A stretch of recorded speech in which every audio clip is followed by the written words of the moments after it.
পর্যন্ত বালির চর ধুধু করছে।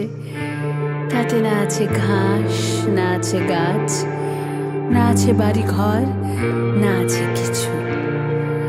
আকাশের শূন্যতা, সমুদ্রের শূন্যতা আমাদের চিরাভ্যস্ত। তার কাছে আমরা আর কিছু দাবি করিনি, কিন্তু ভূমির শূন্যতাকে সবচেয়ে বেশি শূন্য বলে মনে হয়। কোথাও গতি নেই, জীবন নেই, বৈচিত্র্য নেই।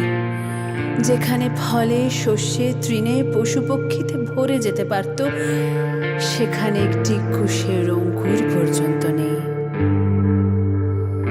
কেবল একটা উদাস, কঠিন, নিরবিচ্ছিন্ন বৈধব্যের বন্ধা দশা। ঠিক পাশ দিয়ে পদ্মা চলে যাচ্ছে। ওপারে ঘাট, বাঁধা নৌকো, স্নানারত লোকজন, নারকেল এবং আমের বাগান। অপরাহ্নে নদীর ধারের হাটে কলধ্বনি, দূরে পাবনার পারে তরু শ্রেণীর ঘন নীল রেখা। কোথাও গাঢ় নীল, কোথাও পাণ্ডু নীল, কোথাও সবুজ, কোথাও মাটির ধূসরতা। আর তারই মাঝখানে এই রক্ত শূন্য মৃত্যুর মতো ফ্যাকাশে সাদা। সন্ধ্যাবেলা সূর্যাস্তের সময় এই চরের উপর আর কিছুই নেই, কেউ নেই, কেবল আমি।